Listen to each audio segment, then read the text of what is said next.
Howdy folks, here we are again.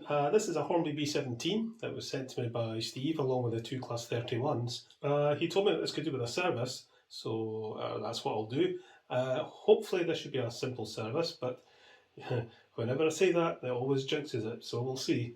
But anyway, let's see how this runs.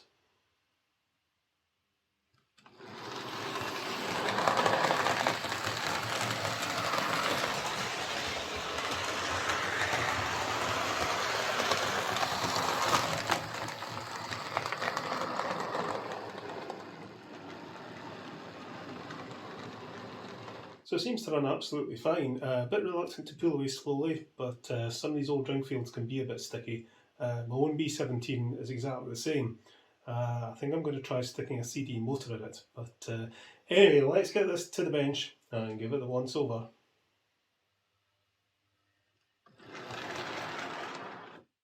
Okay then, so the B17, nice locomotive, the B17. This is the Hull City, number 2860.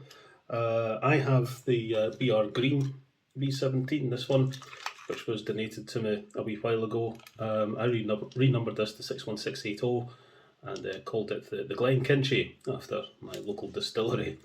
Right, okay, so what we'll do with this, we're just going to give it a service, hopefully, unless we can find something wrong with it. Let's have a look at the locomotive. Oh dear, the underplate is broken into three parts. Handrail is a bit broken. I've got a couple of drivers there and some detail. But yeah, nice model. Let's just come off, yep. Ringfield seems to be in very good condition, nice and clean. It's loose. Yeah, that broken underframe, it's the one that clips on. Right, okay, well, let's have a look at this locomotive first then.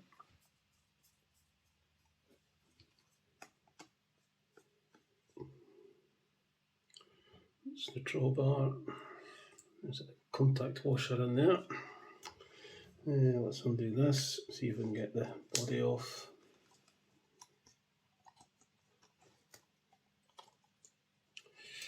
There we go. There's one bit, that bit. Oh dear. And this one's quite securely clipped on. Screwdriver in there. It's not surprised it's broken because getting one of these under frames off without breaking them is a bit tricky, the way they're clipped on. So there's no pickups on this model, it just picks up through the chassis and from the tender wheels. Let's get some fresh oil in.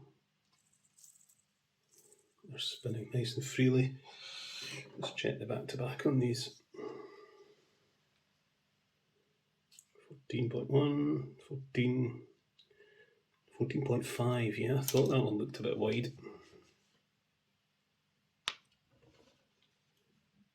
It's better. Just the wheel on the uninsulated side had just come out a wee bit. For a horrible moment I thought the spline had gone, but no, it's okay. Right, well, let's have a look at the Ringfield. Should be the same old story. This is one of the ones with the screw underneath, which is much better than levering the motor out. Don't know why Hornby didn't do that on all their Ringfield motors. Bit of oil, but nothing drastic. Spindles look okay. Traction tyres are okay. Let's just lift the clip out. Take the gears out. No broken teeth. Everything seems fine. Let's see what state the brushes are in. That one's fine. And that one's fine. So really, to be honest with you, I don't think this motor really needs a service. I'm doing those clips. Down and out there. It comes off. Unplug that. There's the commutator, which isn't bad at all. I don't think I'm going to make much difference to this. We'll service it. The gears are fine. There's a nasty bit of flash on that one we'll get rid of. Same on that one. Some T-cut on the commutator as usual. Kind of raises the question of how often should you service your locomotives? The simple answer is, depends how much you use them. Or don't use them, for that matter. If they sit unused, you probably want to service them before you use them. If you use them frequently, they'll be fine, but, you know, things wear down. Carbon deposits build up, so I only service my locomotives if I see any degradation in performance. You know, if there's an issue, then I service them. If there's not an issue, I'll leave them alone. So if this had been my locomotive, I wouldn't have serviced this. Although the unit's reluctance to pull away slowly would annoy me, but as I say, my B17 does the same thing, and I'm going to fit it with a CD motor soon. See if that sorts that problem.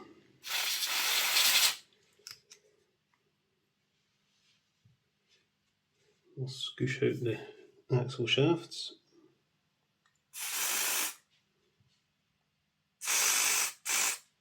Run a pipe cleaner through them.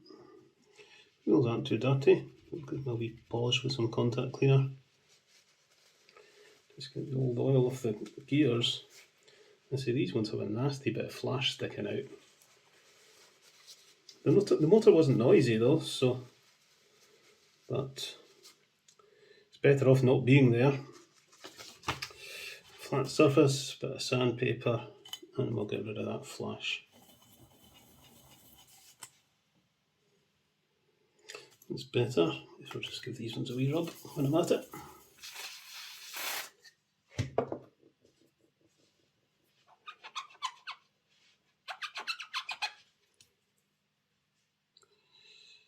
Okay, get some super glue onto there.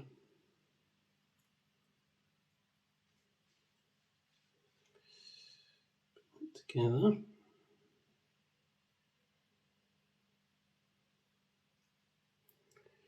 I'm going to leave that to set a little while. Okay, I'll put this back on. So plug that back in. Touch of fresh oil on these axles.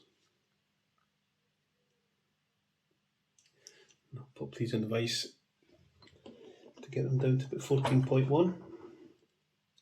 That should do fine. Pop the spring in. Press it.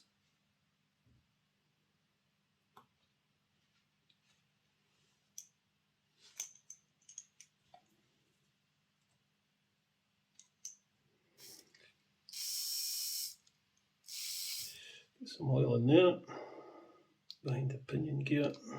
So normally I would use Hobby Lube molly grease to grease up the spindles, but I thought I would give silicone grease a go. I used to use silicone grease and I stopped using it, just to experiment with other greases and stuff. But I think for Ringfields, silicone grease is probably really the best grease to use. It's you know, it's very plastic friendly. Molly grease has always worked fine. And I think some people use lithium grease as well. Lithium grease isn't the most plastic friendly substance in the world, but you know, it's not too bad. It's very bad on rubber, I believe, but I've not had any problem with it on plastics. But I thought, right, okay, let's go back to silicone grease because it's probably the best stuff to use. And I'm running out of the molly grease stuff, and the Hobby Lube greases and oils aren't exactly cheap. So I thought, right, okay, just get a big tub of silicone grease and it'll last for a long time. Get a bit of gear oil in the pinion gear though. Get some silicone grease on top of the gears there, just to lubricate where the clip sits.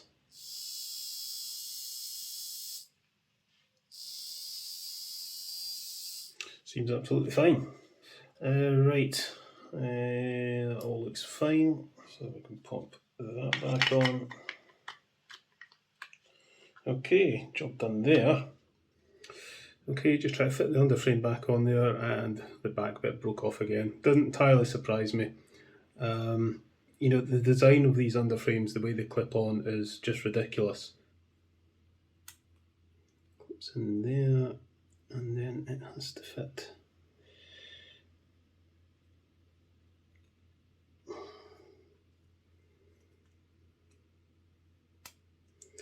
Like that. It's no wonder they break. To get them to fit right, it does put them under quite a lot of stress. I'm just trying very hard not to disturb the underframe now I've got it on. So that screw won't tighten up completely because it'll screw into the body shell. Right, okay. So this bit of the underframe is still broken, but you know, it's held in place, it's not going to come out, so it'll be fine. We'll get all the linkages lubricated. So one other thing I want to do to this is, cab's a bit loose, let's see if we can fix these. I mean, they just kind of break because the little things that hold the handrail to the body aren't very strong. They're just tiny little pieces of plastic. Tiny wee spot of super glue just to secure that one at the front in its little hole. And touch of glue on there. Touch of glue on there. I think I'll try just clamping this very gently in the vise. There we are, we'll leave it. Hopefully that'll set. Okay, I think the super glue's held on the handrail there, thankfully. I'll need to get a dusty brush onto this. Where's the dusty brush?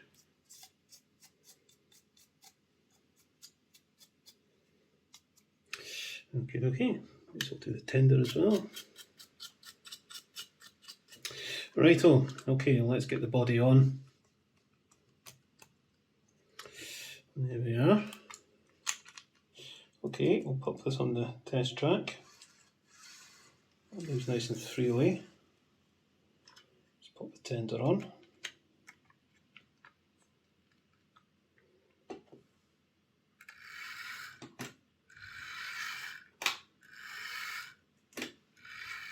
All seems fine. Right, let's go and pull it out the shed and give it a run around the layout.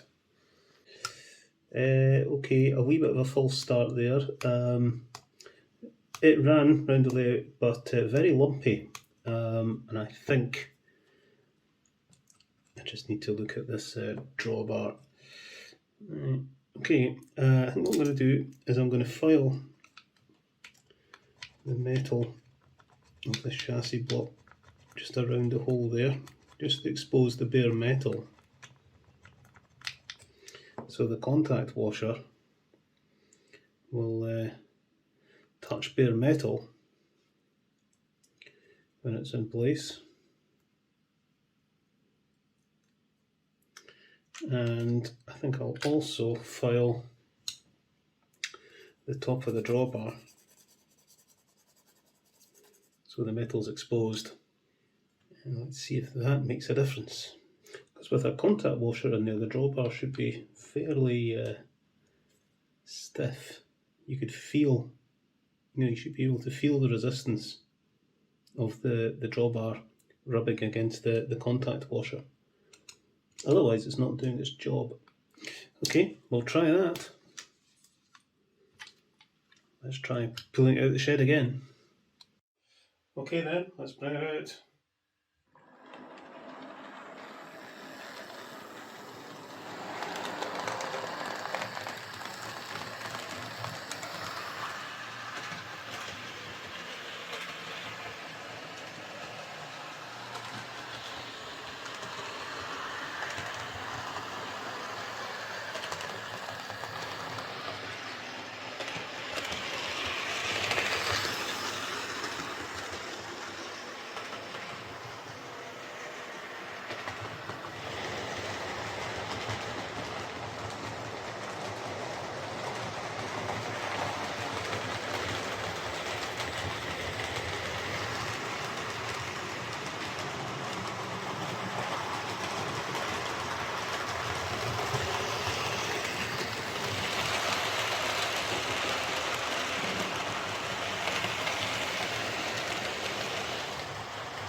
So there we go, that's Steve's B17 service and running fine.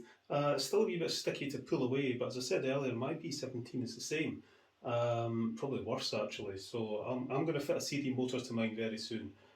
So I think I'll probably video that. There was clearly a wee bit of a connection issue through the drawbar because it was running very lumpy after I serviced it.